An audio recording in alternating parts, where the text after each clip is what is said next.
Welcome back to Mark and Nicholas's excellent podcast. This is the only one. Yeah.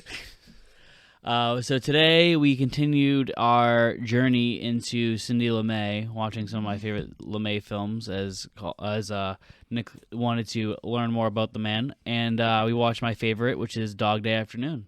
Yeah, this is also, I'm Nicholas, and that is Mark. Yes. We forgot to say who's who. Yeah. Yeah, this was super good. I'm glad. Is this the last one we're doing from him? Or? It could be. Because this was really good. I think these three were like a perfect selection of his movies. Yeah.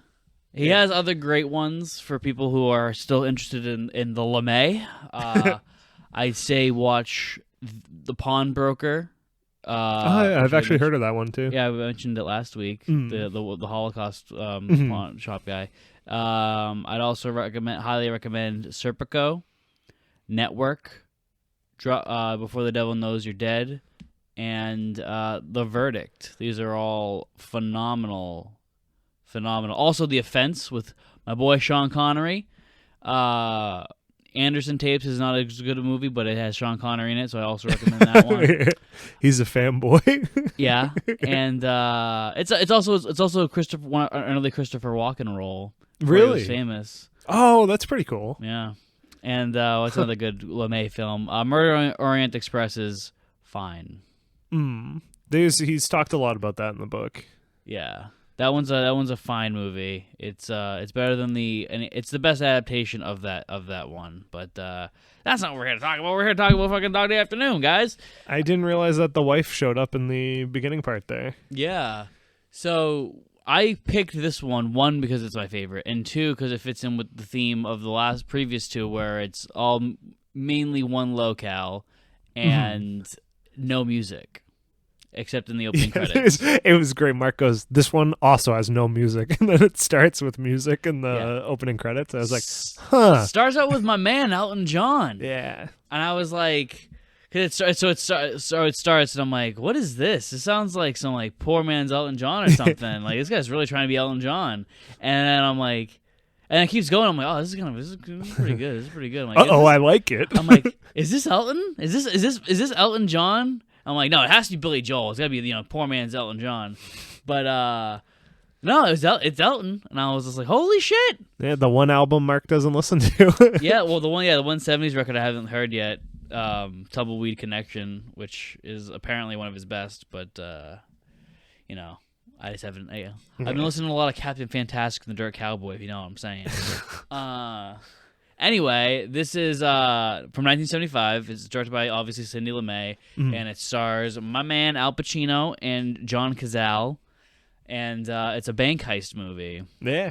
But on the traditional sense, this isn't Heat, this isn't The Dark Knight, this isn't Ambulance. This is more of a slow burn of a bank robbery movie. I actually didn't know that Ambulance was a heist movie. Yeah. Was he in another movie recently where he was like a dispatcher or something?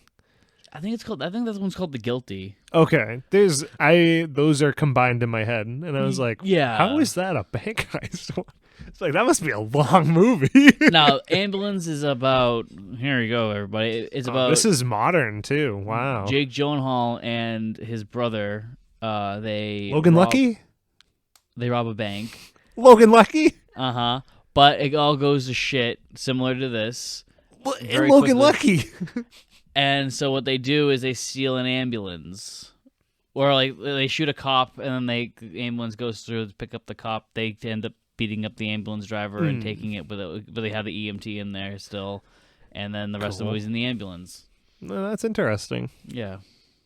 It's not Maybe a I'll great see it. movie, but it's a fine one. If you want to waste a couple hours of your time watching a Michael Bay film, you can't probably do better than that. I'm wondering, this one might have, a long time ago I watched, it was just like a video essay on bank robberies, and they did like an analysis of, I think it was like 70 movies or something that had bank robberies in them, and I think it was trying to figure out how often people wore masks and stuff. Yeah. And I think I had seen a scene from this in that. And then that's the reason I watched Point Break too, which Another good bank robbery movie. Yeah. And if you're also in a mood for a bank robbery movie, another good one is Good Time. Oh my God, that is a bank robbery movie. Mm-hmm. Oh, that one's. I might just really like bank robbery movies now that I think of it. We should watch Heat. I haven't seen Heat. Heat, you know what Heat's about? This is a little our friendship history, but when Heat came out on Criterion, you gave me it. No. What's one I with give the you cop? Blue Velvet. Yeah, no, it's another one. In the Heat of the Night, maybe. Oh yeah. Okay, I was wrong. Never mind. a He gave me that. That's a great fucking movie. That has Criterion, right? Yeah. Okay, But the story's lining up now. Yeah.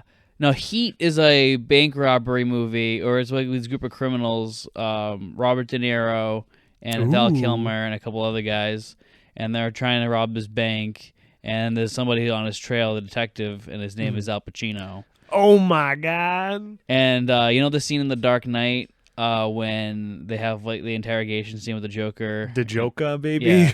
Yeah, that's pretty much taken from Heat. Oh, There's a wow, scene that's where cool. De Niro is at like a diner, and then Al Pacino sits in front of him, and they had like that talk, That's cool. exact talk. Yeah, I can dig it. Yeah, it's a great movie. Maybe we'll watch it on the show at some point. Dark Not Knight? not anytime soon. We're gonna watch The Dark Knight.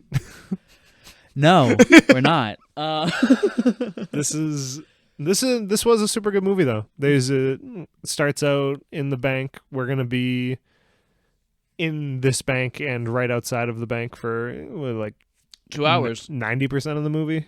Probably 98% of the movie. Yeah, we get a tiny bit of At an a limo airport. ride. Yeah. And we have a tiny bit at Al Pacino's You're right. house. Wife number one. Yeah. Yeah. This movie's great, This movie is fantastic. So especially for the time too. Al Pacino is completely unhinged, and I consider this either his finest performance or his second best performance. It's between this and The Godfather Part 2, and the fact that these are back to back is fucking astounding. Like he did Godfather Part 2 and then immediately did this. There was like no break. That's cool. And they're definitely the two best performances he's ever given. His acting's great in this for the whole time too. Yeah, it's also a very different role for him at that time. Because at the time, he was good at playing stoic characters who had inner rage. This man is unhinged the entire movie, and he is stressed the fuck out from the get-go. He's, like, biting his lip. He's, like, looking around. And everything that can possibly go wrong in a bank robbery goes wrong for him. One of his companions is like, I can't do this, dude. And he's like, all right. He goes, bro, it started. Yeah. His gun's already. Sal has a gun on the manager. Yeah, and he's like, and he's just like, you can't take the car. He's like, how am I gonna get home? We need the car to get away. Like, to take the subway. And then the guy still tries. He's like, can I get the keys, Stevie? Can I get the keys? And then he leaves and comes back and goes, hey, there's somebody hiding under one of the desks. Yeah, and it's just like, already, we're not even like 5 minutes into this fucker, and he's already like sweating. Yeah. He's already like, holy shit. So chaotic. Yeah, and the thing is, he's like a little man, you know, he's an all bark, no bite. Sonny Well, is. that's it. Yeah, he goes, Sal's the bite, I'm the bark. And Sal is also not the bite. he is not. Yeah. Like when he there's a moment where Sal, played by John Cazale, who gives a fucking phenomenal performance. It's not his best performance, but it's like the man gave 5 performances. Yeah. And all of them are masterful. He does a really great job, even though I feel like the character is not meant to be super, like, it's not a split main characters in this. He's clearly a B character, and I think he kills it in it though. Yeah, he always does that. Like he's like he's a standout in The Godfather 1, and I think he's only in like 4 or 5 scenes. He's at the wedding. He has a scene where he's like talking to his father. He sees he's in a shootout sequence, and then he's in Vegas, and I don't think you ever see him again. And he's like a scene stealer. That's good. And then in part, he was so good that in part 2 they expanded his role like a ton, and they made him like a huge deal. That's awesome. Yeah. That's so normally when a movie did they know The Godfather was going to be a trilogy, or were they like, No. oh, okay. normally, like, I use the example of Dune. Like, they should already be shooting and almost done with Dune 2. Like, it should be, if you're going to do something that's not a complete story, like what The Lord of the Rings did, just go straight. The thing is that The Godfather can end in any movie. Oh, okay. That's cool. You don't need part 2. You definitely don't need part 3. Like, the thing with The Godfather is that Godfather Part 1 has one of the best endings in any movie in history. Cool. And then Fade to Black on Tony Soprano. No.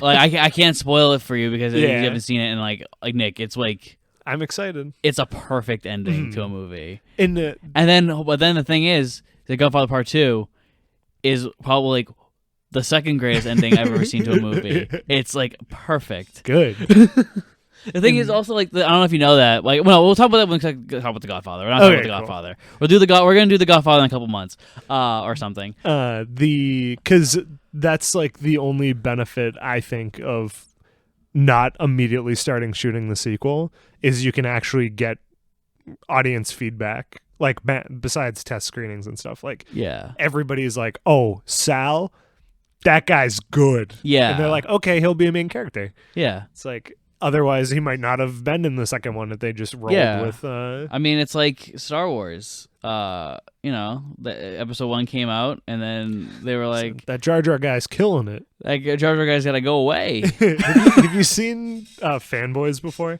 Yeah, when the guy gets the tattoo on his back, he has a full Anakin back piece of like, Jar Jar. Guy's gonna be the shit, I'm telling you. Yeah, that movie's underrated in my opinion. That's like a sleeper. I used to think that. Oh, and then you watched it again? I rewatched it like a month or two ago, and I was like, ooh. There's that in another similar movie called Grandma's Boy, where like my favorite comedy movies. And I was like, because in Grandma's Boy, it's like a weed comedy, but it's a video game developer. Mm-hmm.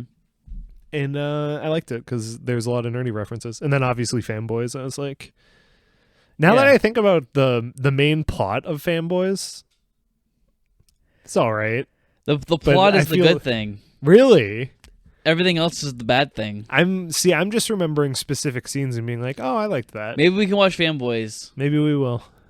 That's a good idea. Yeah. That's a fun, what is that, like an hour and a half? It's less.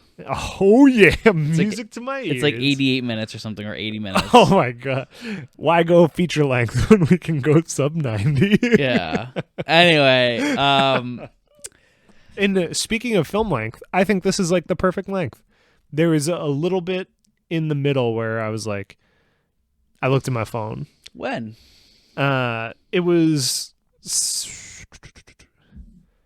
You had to rewind it because something happened. It was like they were just communicating, and I think Sal made a face or something, and you were like, "Oh, we got to rewind this." There's a lot of, and I do think was it when he was on the phone with his wife? Maybe when he's like, "I know, I." Oh, yeah, that's the. So the wife gives a speech to the police officers in their house. And then she gives the same speech again to him. Mm-hmm. And I was like, oh, I know everything she's going to say. So I took a peek at the good old phone. And Mark's like, you need to watch his facial reaction to this conversation. Yeah. And it was great. Yeah.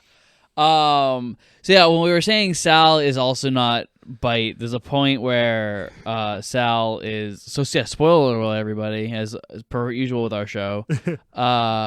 Sal is like, were you serious about dumping those bodies out there? He's like, I don't know, maybe. He's like, I'm ready. I'm fucking ready.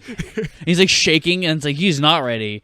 Oh, he is so fucking not ready. He's just like, I'm fucking ready, man. Yeah, I'll fucking do it. He's convincing himself right he has to. And he's just like, and then Albie's like, all right, take it easy. Holy shit. He's like, fucking, you just sit here. I'm gonna go over there. Their dynamic is so good throughout the whole movie. And again, a little bit of a spoiler because it's the end of the movie. The FBI agent starts saying like, "Yeah, we'll take care of Sal. Like, don't think about Sal. We're gonna do that." Do you think he was accepting that the whole time? Like, they planned on killing Sal the whole time and having him live? Oh yeah. Because I think the thing is that nobody cares about Sal, and then everyone cared about Sonny. Because if they killed Sonny, like the whole town was rallying behind Sonny. Like it would have been Attica. Yeah. And it would have caused riots in the streets again, and they don't want that. They want, so they're like, well, we'll keep Sonny alive, but Sal's got to go. Yeah. Because we can't handle the two guys with guns. We can't take Sonny alive without killing Sal, because Sal will kill one of us. And that's like, and they didn't even know it, but Sal's like, yeah, I'm dying. He's like, I'm not going to prison. We either get away or I'm going to kill myself. Mm-hmm. So I'm sure they could probably read the rum until he's a little unhinged. Oh yeah. But the best thing about it is like Al Pacino is too polite, or not polite, but he's like he has too much empathy. Yeah. Oh, like even like in the beginning with the bathroom, she's like, I can't be locked in here. I got to go to the bathroom. Yeah. She fucks herself over. She is the reason the entire movie happens, because they would be leaving right now. Yeah. So there's a point where they're going to lock the girls into the safe. And she's like, I gotta go to the bathroom. I can't be in there. I get claustrophobic, blah, blah, blah. Mm-hmm. And he's like, all right, let's go to the bathroom. And when they go to the bathroom, Maria, another employee there named Maria, is in there. And he's just like, oh, what the fuck? And she's like, oh, she's always in there, blah, blah, blah. And it's just like, if you would have just let them lock the thing, Maria would have came out of the bathroom in like 15 minutes. Yeah. And you would have been able to get the fuck out of there. And they would have been arrested. They would have been arrested outside. Like what should have happened. There's like, coming from, even in the theater, they tell you, do not pull. I don't think this is insider information or anything. It's you don't pull the silent alarm while the person's in the building. You pull it after, because you don't want exactly what happens in this movie. And instead of them getting arrested on the street, or there being like a car chase or whatever, they now have hostages.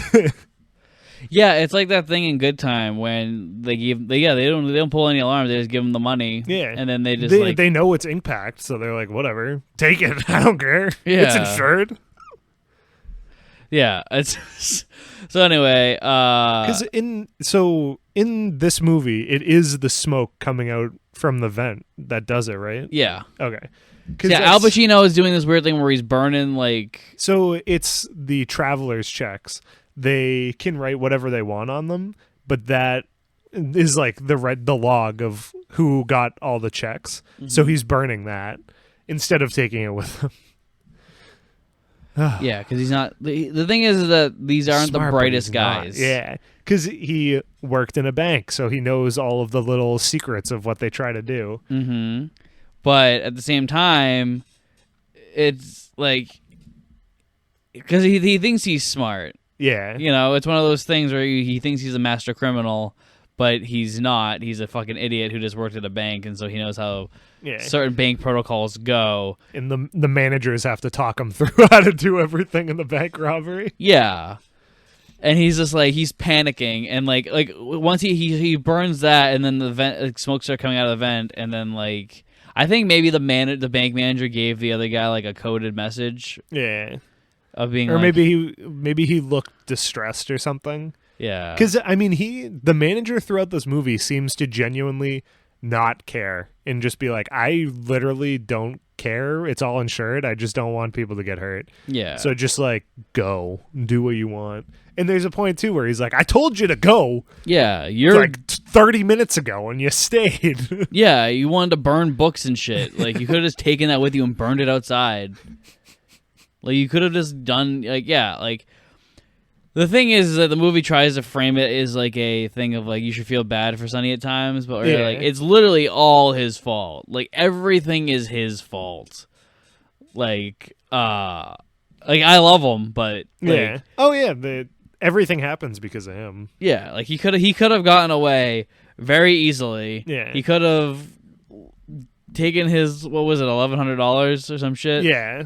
Not much, but like, yeah, so you gotta do what you gotta do. That's the other thing about this, is that like when he comes in, he goes in and like he's going in to because he thinks that they're dropping off the money, but they'd actually just picked up the money, so there's no money actually in the bank except for like $1,100. Yeah, just the transactions from that day. Yeah, and he says he has like intel from somebody he's like, oh, Jack told me that they were dropping off money today. And they're like, what? Is Jack like your boss or something? Yeah, and then he's like on the ground, like pulling his hair, being like, yeah. When this movie started, I thought Sal was going to be the main character because he's the one who goes in to talk to the manager and pulls stuff. I was like, that guy's the mastermind. And then and then Sonny walks in with a present. Yeah. And can't open it right. And I was like, oh, I'm guessing he's in charge. Yeah, he's like, fucking face! Hands up, motherfucker! Yeah, so I also love all of the hostages because they're all like, because they go from this, it is somewhat inconsistent, but they all. I also, like, I think it is inconsistent, but when we were talking through the movie too, there are points where it's like, just like Stockholm, you're like, okay, this dude's literally just sitting here talking to us, like we can just hang out. But then, like, they're going to the car and they're all panicked. It's like, it's bringing it back to reality where you're not just hanging out and this guy actually might kill you. Yeah. But I think with the time they've spent with them, I think they realized that Sonny would not kill anybody. Yeah. Because, like, by the time we get to that ending where he's, like, talking to his mom and talking to Leon and talking to everybody, like, this guy is the most harmless fucking dude in the planet. Him talking to his mom was so funny. Yeah. But I like there's like a point where like the cop wants one of the girl hostages to leave, and she's like she grabs her by the arm. He's like, "What are you doing with the hands?" Yeah. And he's like, "Well, she's already out. Let her out." She's like, "I'm not leaving my girls." Yeah. I love her and the manager. I'm guessing she might be like the teller manager. Yeah. And then it's the bank manager is the guy. And they're both great. Yeah, Carol Kane's also in this, and she plays a bank teller. And there's a great moment where the phone rings, and Al Pacino is like on it, and he's like, "Hello," and like, "We see you, asshole," and he hangs up. The cops are like watching him, and then the phone rings again. He's like, "Listen, what do you want, motherfucker?" And he's like, "Do we have a Carol in there?" And she's like, comes out, and he's like, "Your husband wants to talk to you," and she's just like, "Yeah, he wants to know when you'll be through." And then she's like, "Just cook whatever's there." Yeah, just because I think she says she has 2 kids or something. He's like, "Yeah, just make the kids food, bro. Just make them sandwiches. I'm a little busy right now." Yeah, I got a gun at my head. Yeah, so we agree that we like all the hostages and the criminals. How did you feel about the police officers? Charles Durning as Moretti. Moretti's awesome, incredible. I love how often he's the only time that I was like, okay, I wish he stopped using it like 10 or 20 seconds sooner when he's like trying to talk to Sonny, because it's like creating like even more chaos, and I'm like, oh, I can't focus on what's even being said because I think it's they're intentional, both yelling. though. Oh yeah, it's totally intentional, but I'm like, I can't take this. Yeah, like I like Moretti a lot. I like his performance. I love how like he's like one of the worst cops in film history. Oh yeah, like everything that he does is so fucking dumb. I don't know what anybody in the back's doing. Yeah, he's also it was always like every time like Sonny would be like, "Okay, we want this." He's like, "Okay, just give me the hostages," and he's like, "What are you doing? You asked for like one, or you asked to see one." Yeah. Like you don't fucking be like, "Just give it to me." Like, what are you doing? These are my bargaining. Have you ever bargained with someone before? You ever made a deal? Have you ever played fucking Monopoly? Like you can't just walk up to be something like, "Oh hey, you know that like set you have like all the blues? Give me all of them." Yeah, I want all the railroads. I'm not gonna give you anything, but like just give me all of them, and then maybe I'll consider giving you $30. Like what? No, like fucking just. It's like even Sonny's like, "I'll give you one." Yeah, like you want all of them. Like, there's a great line in the movie where he was just like, "Kiss me, man." And he's like, "What?" He's like, "Kiss me. When I get fucked, I like to be kissed."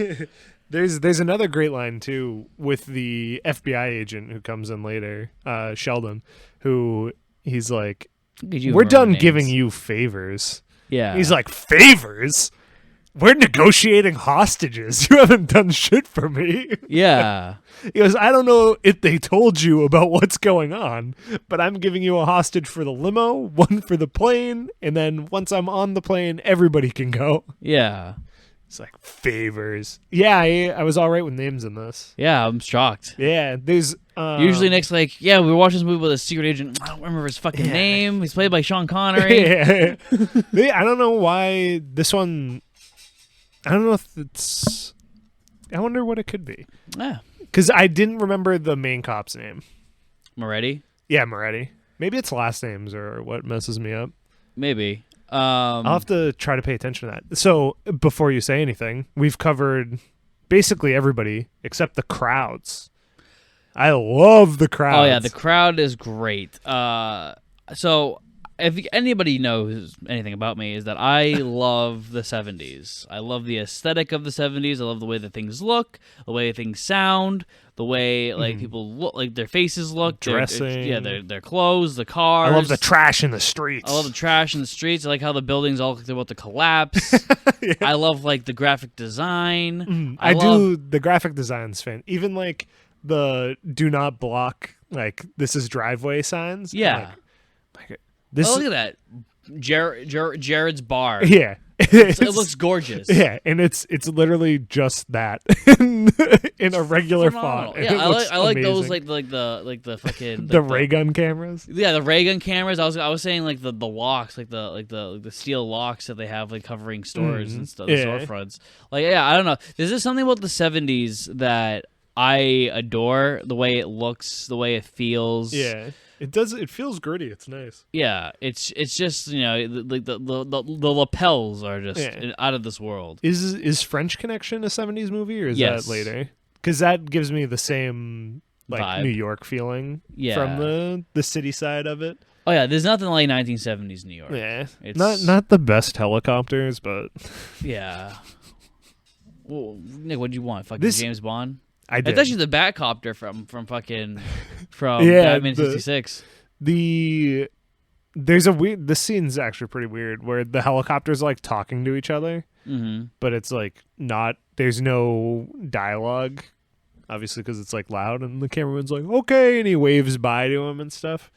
That's the only scene that I was like, "This is kind of weird." Everything else, I was like, "This fits really well." Yeah. I loved that the crowd was on his side. Like 20 minutes after the hostage situation starts, he comes out and starts talking about. Well, it's because everyone's like, all the cops are like pointing their guns at him, and he's like, they want to kill me so bad they can fucking taste it. Yeah, and everybody's on his side. It's so good. Yeah, because this is taking place like right after Attica happens, or like maybe a year after Attica, which is like the big, big prison riot, and a lot of innocent people fucking got killed by police. And so Al and Sonny, the character Sonny, knows that, and so like there's a point where like he's like, tell him put the fucking guns down. Remember Attica, Attica. And he's like, and then everyone's like, oh fuck yeah, fuck these guys. This guy's right. Chanting, yeah, and it becomes like a little riot situation. It's awesome. And then there's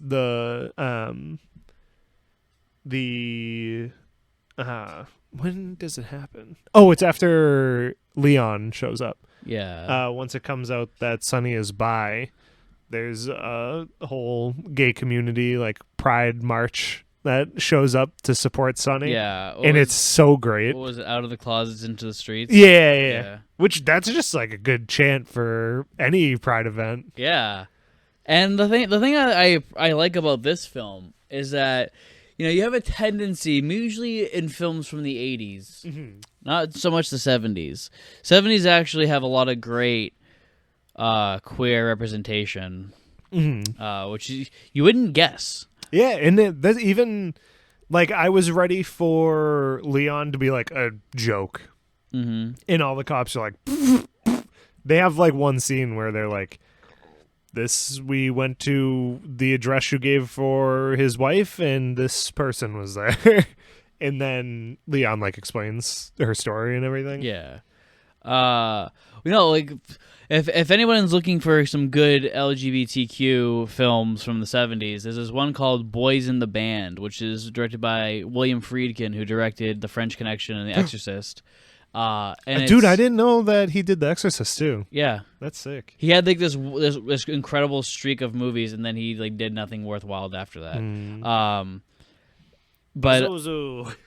yeah, but The Boys in the Band is this really cool one where it's like, it's not just like one character, it's all of them.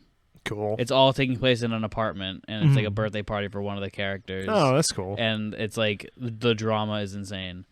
But anyway, yeah, we have some cool LGBTQ representation because they don't treat them as a joke.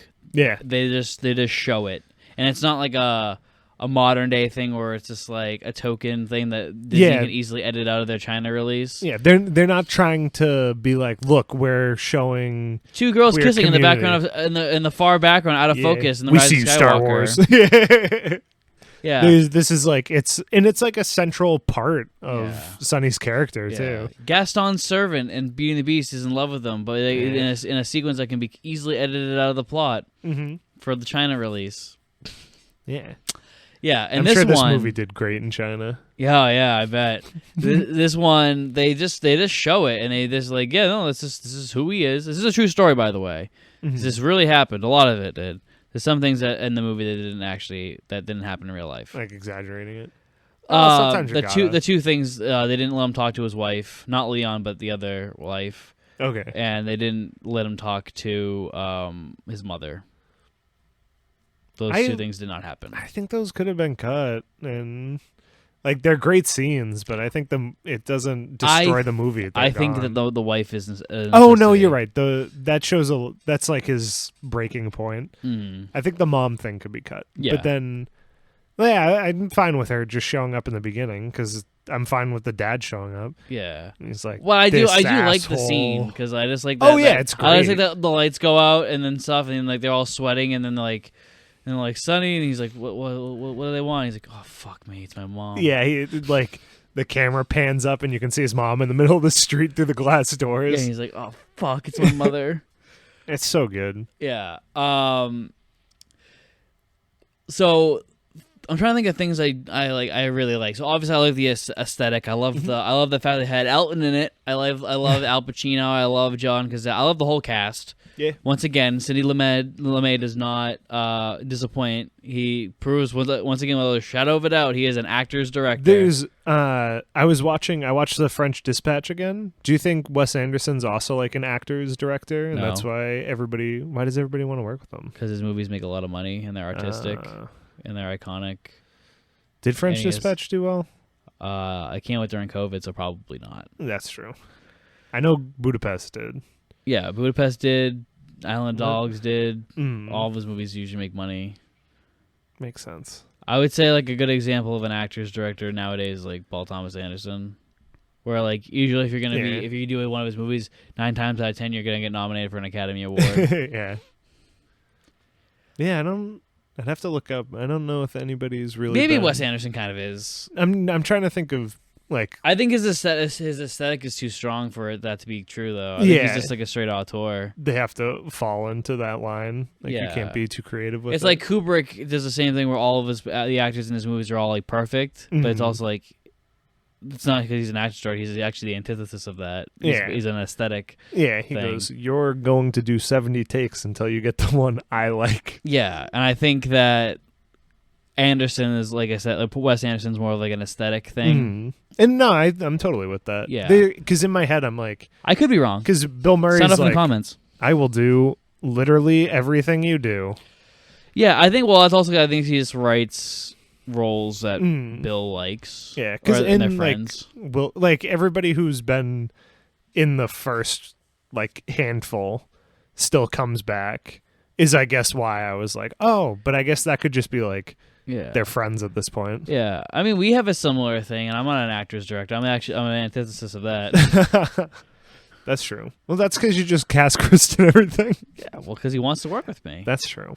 That's a good point. But anyway, what was I saying? You were just saying listing off things you like. Oh, listening to things. I love the cast. I love the silence that persists throughout the film. I love the characterization of New York is like perfect, and it's like there's I think 3 films I think you can watch and you can get all sides of New York. I think you watch or at least from the 70s. You get like if you want to encapsulate 70s New York, you watch Dog Day Afternoon, Taxi Driver, I had a feeling Taxi Driver was going to be and one. Annie Hall. Because then with Annie Hall, you get like and maybe like Shaft or something. I don't even know what Shaft is. It's like a cool like detective movie. First detective movie to actually have like an all black cast. Oh, that's cool. Yeah. Because you have these like the kooky side of New York in this one, where it's like you have there's a pizza delivery. For example, there's like a pizza delivery guy, and he delivers the pizzas and stuff. And then like when Al Pacino goes back inside, he's like, "I'm a fucking star." Yeah, and you get like that jumping weird, around. like the weird eccentric side of New York is in this, and then you have like the fucking disgusting underbelly, the real disgusting seedy side of New York and Taxi Driver, and then you have like the rich upper class fucking snobs of Annie Hall. I think like because these films all came out back to back. That's a good representation of like what New York was like. I think. Yeah, especially in that specific time and place. It's perfect. Yeah.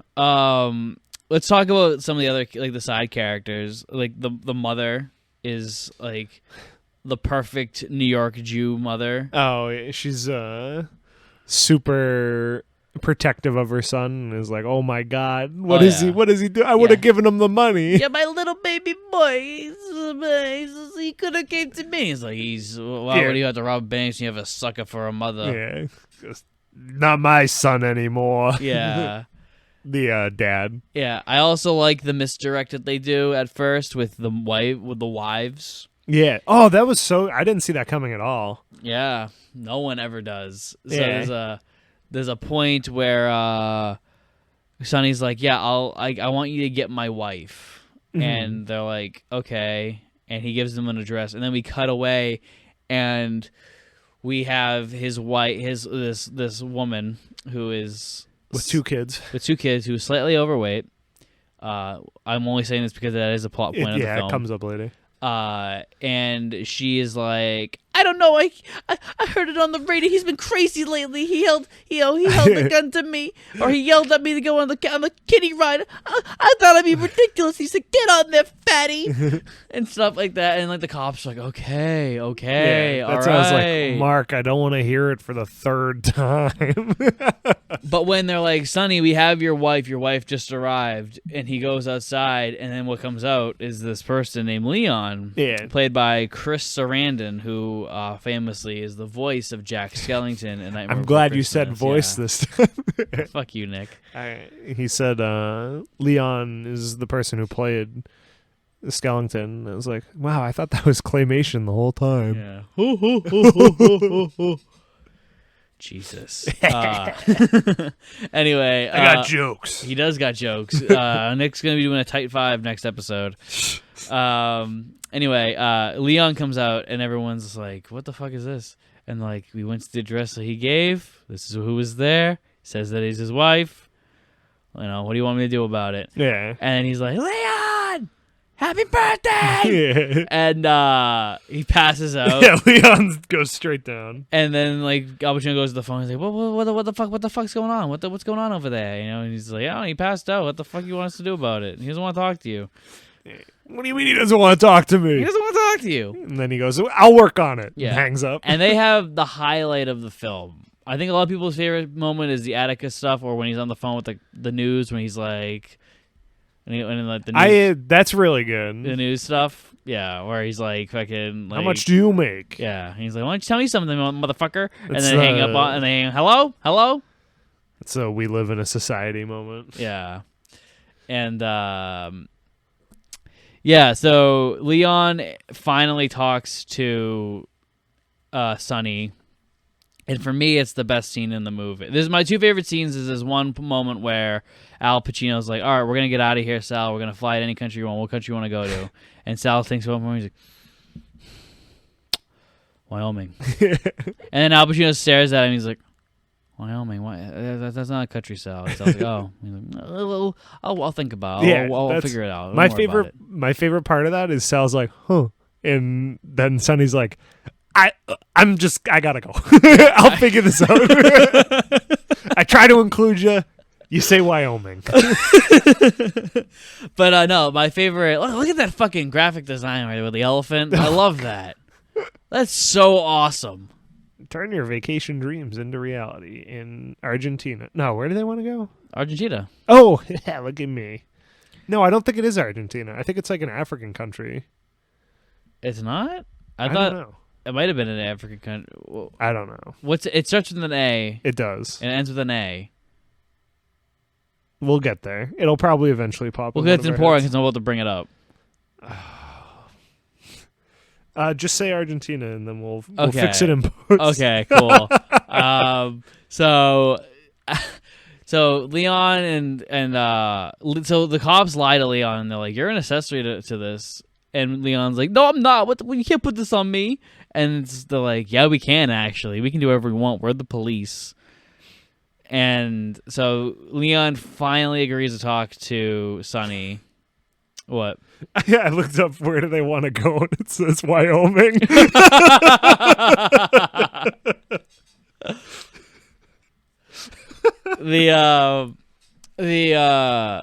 So they're talking, and Sonny's like basically Leon tried killing themselves because they realized that they are.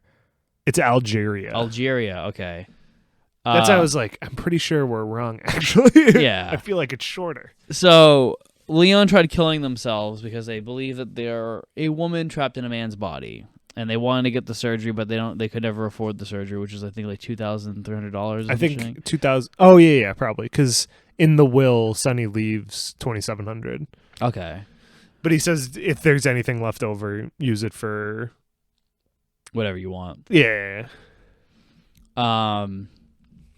He or she, I don't know. Yeah, we just say them. They changed. They use different pronouns throughout the film. Yeah.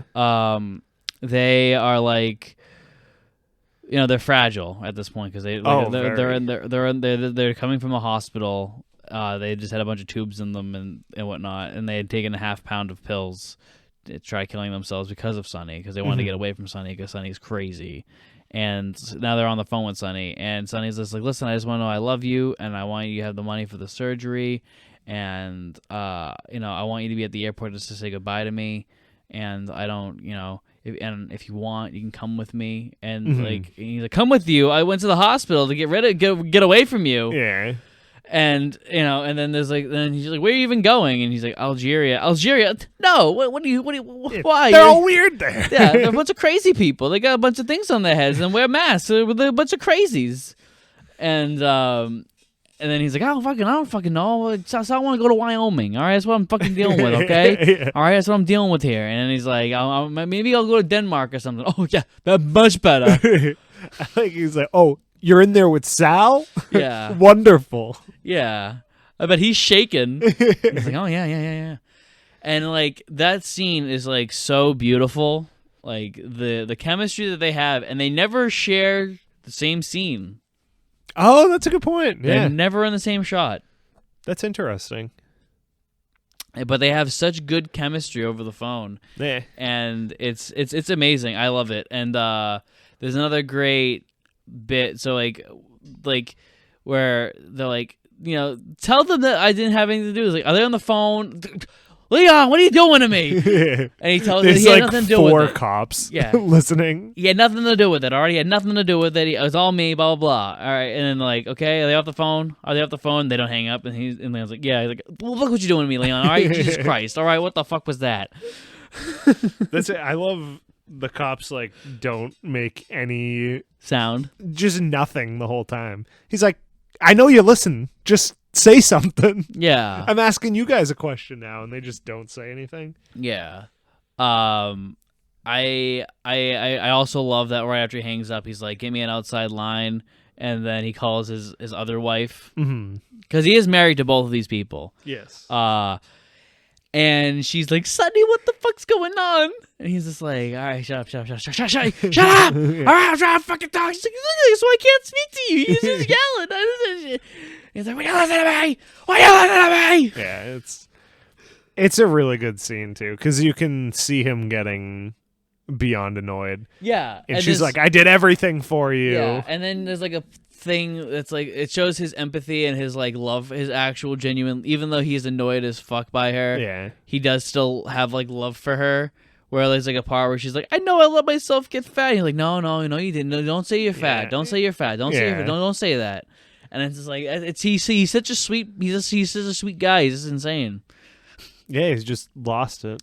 Yeah. What do you have any flaws with the film? Nothing like jumps to mind. We've had 3 flawless movies. Yeah, there were some points that probably could have used music, but I feel like I didn't miss it all that much. It was a lot like maybe the airplanes at the end, just because the airplanes are so loud. It's like maybe you have something going on there. But then I feel like it would just be artificial, like trying to get you to feel emotions with the music. What they should have done. The way the alternative, the way that Mark Miller would have done it, is since they're in a car, you have the radio on. Yeah, even just something like that. Put on some Elton John, baby. You already got the rights. Yeah, just play the same song again. Yeah. They just play the Bond theme for the car chase. But everything, I love how they treat Sonny in the street and stuff when he is waving that white flag. Mm-hmm. I love Sal being so attached to Sonny and clearly not functioning. I really like the scene like that kind of breaks down the police relationship with Sonny, because there's like the task squad is in the back trying to get on the roof, and Sonny thinks they're trying to get inside. Yeah, they're rappelling up, and he can hear them like stepping on the wall and stuff. So Sonny shoots, and it obviously creates this whole panic because they think he might have killed a hostage or something. Yeah, and then that whole chaos there I loved, because I feel like that is a pretty good representation of like what might actually happen. Oh yeah. It's like, or they'd storm in and then everybody would just die. Yeah. I love the moment when one of the bank teller's boyfriends attacks Sonny. He just starts beating the shit out of him. And because he shackles Sonny, he's not in front of the door anymore. And now Sonny's like bleeding and stuff, and then like the bank manager comes out and he's like, "Sonny, Sal's gonna shoot everyone if he doesn't see you. Yeah, can you please come to the fucking door?" Yeah, that's like the whole Sonny being dependent on it. Or sorry, Sal being dependent on Sonny stuff. It's like, I don't see him, I'm gonna start blasting. Yeah, and that scene's great too, because the guy gets through all the police and tackles them, and I thought it was a cop at first, and I was like, "Uh-oh, what's gonna happen now?" Yeah, and then he's like, "You got Mary in there."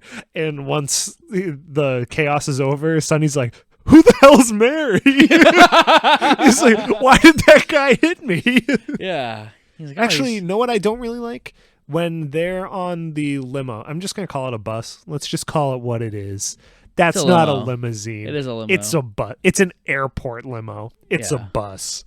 It's got 8 doors. There's no stripper pole on the inside. Everybody's sitting in rows instead of looking at each other and stuff. And the people who pull up next to him in the car and are like yelling at him and throwing stuff, I'm like,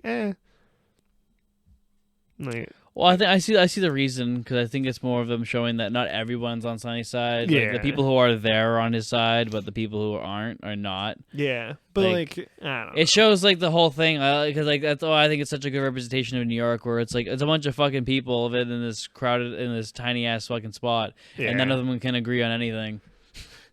It's I don't know. It just bothered me. I don't know if it's because I feel like they should have shown more of people not liking him throughout, instead of just having that like one scene. I think they had sprinkles of it though. I don't think there were like a couple times where the mob was like, "Hey, fuck you." Yeah, well, once he becomes gay, they turn on him. Oh yeah, I guess that. And makes then sense. until the out of the closet into the streets crew come in. Yeah. Then he's back at equal footing. And then he also, like, I don't know, because you also have the cops. They're like always itching to shoot him. Like they just want nothing more than to fucking shoot this fucking guy. Maybe that's what it is. Is I think like it's almost like the crowd is with him, the cops are against him, and then that just like at the end they're like, "Oh no, people don't like him too." Well, Like, I think I like that because I think it's more of a realistic. Yeah, especially thing. where it's a true story too. It's one of those things where it's just like because I don't want there to be a thing like the movie to have been this like robber good, cops bad, because then it's just like then you're just making a weird propaganda piece. Yeah. Whereas with this, it's just like Sonny has. You can see Sonny's point of view. You can obviously see the cops' point of view, and you can see why people in the streets like him. You can also see why people in the streets fucking hate this guy. Yeah. And it's just like a thing where it's just like all this is so realistic. This feels like a documentary. It's not like a narrative. It is a narrative movie, but it feels like a documentary because it's so realistic in that like these are all of these people are real. Mm-hmm. And I think too, probably what is adding to it is everybody. All the hostages like don't care too. They're like, yeah, Sonny's not gonna kill us. There's like one who does. Yeah, and she doesn't get on the bus. She's like, oh, I get to go. Is she the one who leaves? I'm pretty sure, because I think and it's one of those things too where obviously the people on the outside don't know how the hostages are feeling and stuff. But I'm like, oh, shut up! Like you hate him because he took hostages, and the hostages are like, yeah, well, they don't know that, and that's what I think. I need that to, like click in my head, because I'm like, why does anybody hate him? I guess, but I understand it.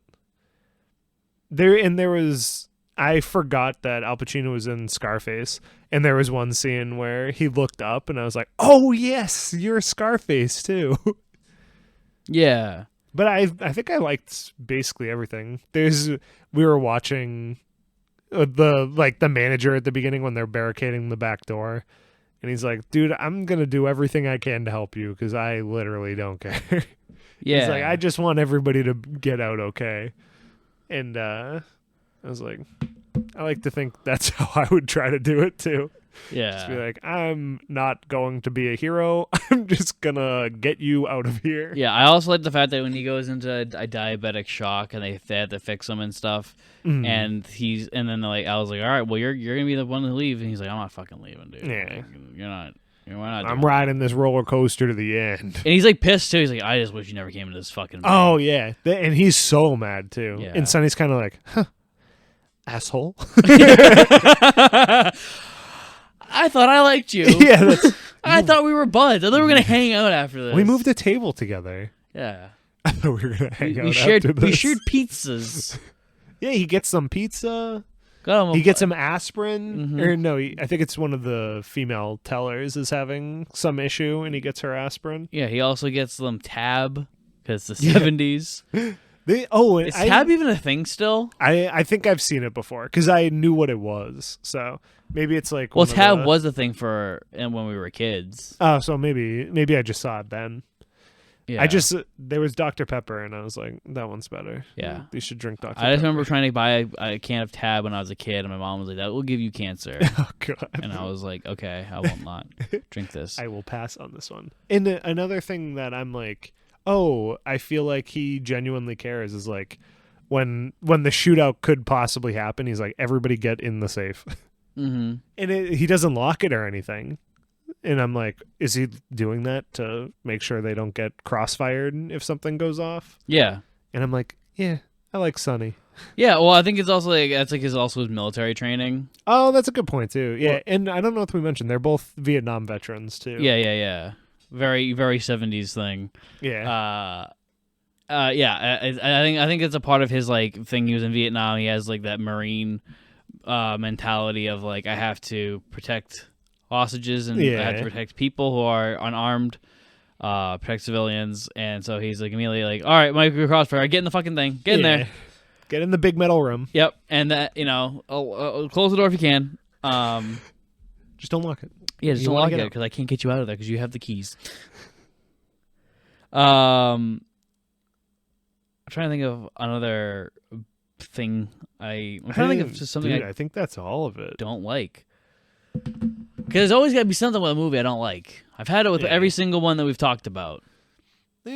For me in this one, it was just a couple little things, but besides that, I really liked it. We got sweaty, we got dirty shirts. Oh yeah, Nick, you want to talk about that? You want to talk about how much the sweat got to you? Does Sal ever take off his jacket? No, Sal's because a lunatic. he's wound up. He's tight. Yeah. Sonny is like half stripped throughout most of this. Yeah, and because he's loosening covered up. in sweat. Yeah, in the they cut the AC at one point to like I assume it's to try to get people to like be off balance, like to get everybody on edge. It's making them all like miserable. Yeah, and it works. They are all miserable. Yeah, and they are all sweaty. Dude, once the lights go out, you can see the sweat glistening on these fucking people. Yeah, you can. It's like more. Vein Teller has like her titties out at one point. They gotta cool off. Yeah, and they're all using like anything that's the around folders there. to like fan themselves and stuff. Yeah, it's great because like you have the Moretti era, which is like Moretti's a pushover. Moretti's ready to do everything, but he also doesn't know what the fuck's going on. People are fucking trying to come in the back and like he's shooting. He's like, "What the fuck is going on back there?" God damn it! Yeah, he's like, "Oh, the fucking task force, they're climbing shit. I don't fucking know what to tell you." And he's like, you don't have an answer. You don't even have an answer for me. Look at you. What do you fucking give someone real? And then, I like that too because he's like, I have to ask my superiors, and he's like, "Why am I talking to you? Bring them here." Yeah, and then when it happens, like shit hits the fan because Sal like, dies. well, they bring in the superior, and then lights go out, IC's off, and then there's also a great moment where like the guy's like, "No, I'm gonna come in." Yeah, and it works. Yeah. He goes, "I need to see that they're alive. I'm coming in." Yeah, it's because I think the thing is with Sonny is that like he's a wild little animal. So if he's yelling at you, he's barking, and if you're barking back, he's going right back at you. But Sonny starts freaking out, and this guy's just calm, cool, collected. He's like, "I'm gonna come in. I gotta see the hostages before I can get you anything." And he's like, "How would you get me the thing?" Man? No. And he goes, "I'm gonna come in. I gotta go talk to my partner." And then he goes, "Sally's coming in." Yeah. Sal, the FBI guy's gonna come in. Yeah, and it's like it's such a cool like little like power dynamic because it's just like the rough dog, gets like the stern sit. Yeah. And then he's just great. Like, all right, well, I like the. All right. I'm not sitting because he told me. I'm sitting because I'm tired. We've gone through like every scene in this, but I also like the limo driver. Oh, dude, that scene's so good. With like, so they have this part where like the limo thing comes up. Got this cool guy looking fly as fuck. I saw you on the news, man. Yeah, he's overselling so hard, and he's like, "Oh, I'm gonna have this guy be your driver," and then. He checks the car and stuff. He's like, "No, I want this guy to be the driver." And they argue for a minute. And they're like, "All right, he'll give me the driver." I'm like, "All right, take a walk, cop." Yeah. And you think you're fucking dealing with an idiot? That was great too. I loved that. Yeah. He was like, "That guy's a cop. Yeah. You would never agree to let somebody random drive me." Yeah. You fucking psycho. You planned that. You knew I would ask you. I wonder if that guy could have made the shot. Oh, definitely. You think so? Oh, yeah. I don't know. I was pretty impressed with the Sal kill. Sal's in the back row with 3 layers deep of hostages, and the guy gets a headshot on him. Well, like it's a non-moving target. Yeah. It's a non-expecting shot. He sets up Sal, you gotta aim your gun up. Yeah. We're gonna hit a bump and you're gonna accidentally shoot us. Yeah, it's also a relaxed situation because like in Sal and Sonny's mind, they've made it. They're home scot-free, so like they're relaxed. The gun's pointed up. He's a non-moving target. He doesn't know this is about to happen. So then, I guess you could see him in the rearview mirror too. Yeah, it's for a trained like officer or Marine or whatever he might be in the past. Like that's like because that guy's FBI. That's the easiest fucking thing to do. I don't know. It's a lot of targets. Or a lot of non-targets. Yeah, but he's also a cop, so it wouldn't have mattered. Yeah, he goes, "Oops." Yeah, that was Sal. Yeah, prove me wrong. Yeah. You weren't there. Yeah. 70s, don't have a phone. What are you going to do? Can't say record Attica? me. Go ahead. You already tried. Yeah. So yeah, what is this your favorite LeMay film so far? Yeah, I think I liked 12 Angry Men. Still fantastic, but I think All three have been. this is just so. I think Hill is my least favorite of them, or The Hill. And that's like not even saying anything. Yeah, and it's still really good. The it's a I like this. Just has so much more going on than 12 Angry Men, and I think the acting's like It blows out of the water. on par. Yeah. Like Pacino alone. It's I think the like Pacino, Chris like Sanderson, and fucking John Cazale. Like, holy fuck. it's so good. Like the scene, like I said, I think the scene between Sonny and Leon is like the goat of this. Yeah, Like it takes the cake. It's fantastic. It's perfect. Because I feel like these had better like dialogues, and then 12 Angry Men, it was more like people having monologues that was good, and it was like them either trying to convince somebody or discovering things about themselves that I was like, damn, that was cool to watch. In this, I'm like, oh wow, these conversations are awesome. Yeah, I think this whole movie, a good example is like this whole movie is the dad storyline scene. That's this whole movie. We're always at that level. Yeah. Like, there's never we're not building up to that. We start there. Yeah. And we're just we're gonna maintain that until fucking Sal gets his brains blown. So yeah, when Sal gets his brains blown out at the end.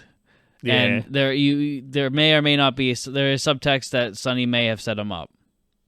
Yeah. But and I mean I don't think he did. I think that Sonny's just too stupid. They didn't realize what was going on. I think he unconsciously did. And like I think he in the back of his head he was like, I'm gonna be fine and Sal is gonna die. And he's okay with it. I think that he was just too stupid. I think I think he legitimately thought they were gonna get on that plane. Yeah. I also think he thought they were gonna get on the plane. Yeah. But yeah, I guess I feel like he believed both, I guess. Or maybe he was like, oh, something's gonna happen, but then they got there and he was like, oh yeah, I'm gonna get on this plane, it's literally right there. Yeah. But once the cop came up, I was like, uh-oh. Yeah. Also, I want to say that because Al Pacino sweats so much that his button-up shirt goes from white to fucking piss yellow. Yeah, it's even his undershirt underneath gets the straight line down it. Yeah, and this came out in 1975 during the Roger Moore era. Ugh. For the man who never sweat. Yeah.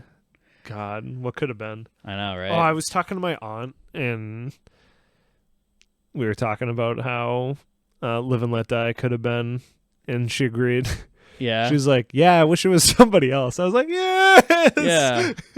If Roger only Moore Sean killed stayed that for movie one more. God, if it was Sean in that. If only. If only. Anyway, let's do our things. Yes, I did bring it up. Yeah, I also implore everyone. I'm gonna start saying this at the beginning of every episode, but this time I'm gonna say at the end of the episode. I hope you watch these films like along with us. Yeah, we should try to remember to mention that. Yeah. Because this isn't like Bond where we're putting ourselves through hell to give you so you guys don't have to watch those shitty movies. We are watching great movies, and I think that you should watch them too. So if we're watching it on this show, I think it's worth your time. Mm-hmm. So far, that's definitely true. Yeah. So far, we've had nothing but 5 out of 5 movies. Yeah, Mark had an idea for things. We're trying to think of kind of topic ideas for common threads for some of the movies we watch, and the one that you just said might not be the best movies ever. Stuff that was fanboys and stuff. Well, it was like stuff that impacted us growing up. Yeah, well, I wanted to do because there was one movie that I watched when I was a little kid, and it's a very adult movie that I think you would really love. And also, I think if you watch, like, oh, that's why Mark's the way he is. Is it Antichrist? No. And yeah, we're gonna think of some. Mine aren't gonna be masterpiece movies, unfortunately. Okay, we're only gonna do one. Oh well, 1 to 1. I'm picking one, and you're picking one. All right, we'll see. We're not doing long thread things anymore. No, unless we're doing as we end the third of this common thread. Yeah, we'll do. It's like 3. Yeah, I guess 3's pretty good. Yeah. Unless we decide to bite the bullet and do the Rocky movies, which I kind of want to do with you. I don't know if I want to watch all of them. I do want to watch at least the a first couple. one? Yeah. I definitely want to watch the first one, but I think I want to watch one of the not perfect ones too. To just I think watch they're all like worth a, it. Like a campy type thing. The thing about Rocky is it's different from Bond. Whereas, like, you know when like we watched a bad Bond movie, Wait, he's not a spy? Yeah. You know, like, when we watch a bad Bond movie, it was like it was hell. Brings us down. Yeah. Like we would be like legitimately depressed after we would watch it. Like with Rocky, the bad ones are entertaining as hell because there's a difference. And it's like with Rocky, a bad Rocky movie is a bad Stallone movie. So you still have, I'm gonna punch him, you know. And so it's hilarious, you know. And he buys like a robot for his brother-in-law to have sex with. Oh boy. Like, those are the bad Rocky movies. You know, he fights a Russian super soldier and ends communism. Bucky? He's in the MCU now. Yeah. I want Rambo to be a superhero. And so the first of at the end of the movies, we like to go through just like a quick little rating thing. The first one we usually do story. 5 stars. Yeah, this story is fantastic. Yeah, and the fact it's based on a true story is so funny to me.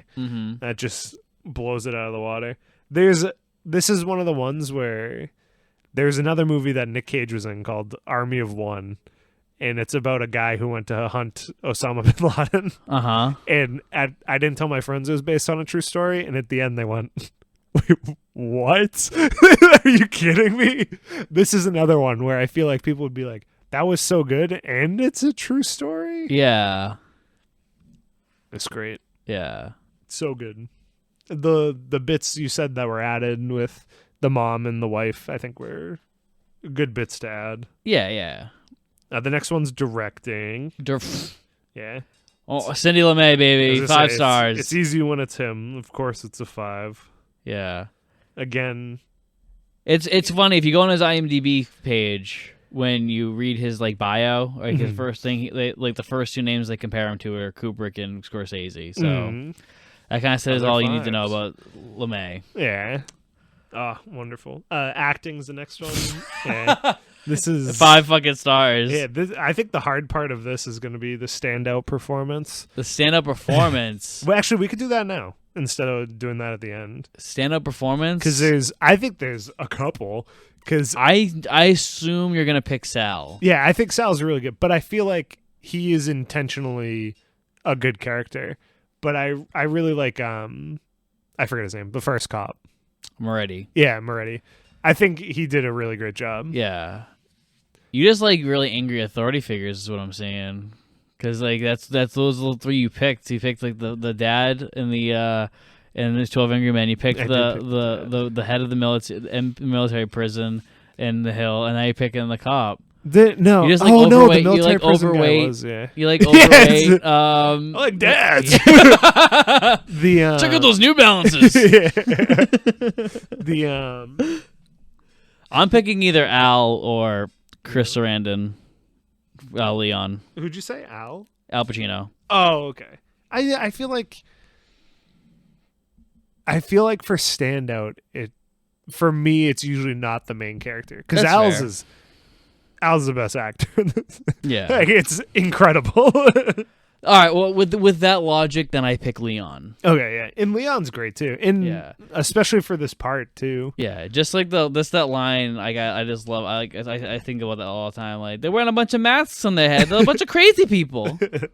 Hey, yeah, all the dialogue delivery is great too. And then, like, I believe he's a tortured soul, Mm-hmm. like having to deal with Sonny and obviously his own mental health issues, and trying to fix them, but also being like, wait, why am I here? Yeah. I was in a hospital trying to get help, and now I'm involved, and the police are not saying you're going to go to jail because you're an associate with a bank robber. and I have to talk to the guy who I just fought to get away from. What is happening? Cinematography's next. I think the film sets and everything in this are great. I think 12 Angry Men was more impressive cinematography wise because it was so locked down. I have another trivia fact about 12 Angry Men. Oh my god. So throughout the film, when things start coming to light, they would, so every time something like comes to light, they turn up the exposure. That's pretty cool. Just ever so slightly. That's cool. 12 Angry Men's a better looking film than this. I would say the cinematography for this is like a 4. Yeah, it's like, I don't think it's like flat or anything. It's just not, I don't think they had as much of, and I mean, it's not like it's their fault or anything. They didn't have challenges. Yeah. Like, they were able to afford to do all of this awesome stuff. But like the helicopter stuff, I'm like, this is all right. I like the street, like raw footage of New York at the beginning. I'm a sucker for that stuff. Yeah. Especially when it's HD. Especially when it's scored by Elton John. Oh, yeah. Or even, it could have been a knockoff. Would have worked for me. Could have been Billy Joel. Would have been actually more appropriate than New York Man. So I'll probably give it like a 4. Yeah, 4 is great, so. Yeah, I'm glad there's no CG. And there's a lot of like standout, like in it just on screen right now. It was showing the little TV he has on his desk when Sonny is being interviewed, and it's over Sonny's shoulder on the phone, and you can see the bank manager and the TV that is actively reporting on Sonny. I loved that. Yeah. And then the shot with his mom where he goes, "Oh shit, it's my mom." Yeah. That was so good. Oh, so great. Yeah. 4.5. Nice. Score. I'll throw a 1 at it. It had that one great song at the beginning. Oh, Elton? If anybody knows me, they know that I love me some Elton John, and so you're getting 5. You can't give this a 5 for yeah, I score. Can. They picked Elton. One You're gonna pick one fucking song. You're gonna pick Elton, and that's a good one. Like what I did on Thankless. I picked one fucking song. I picked Sinatra. You can't go wrong. It's terrible.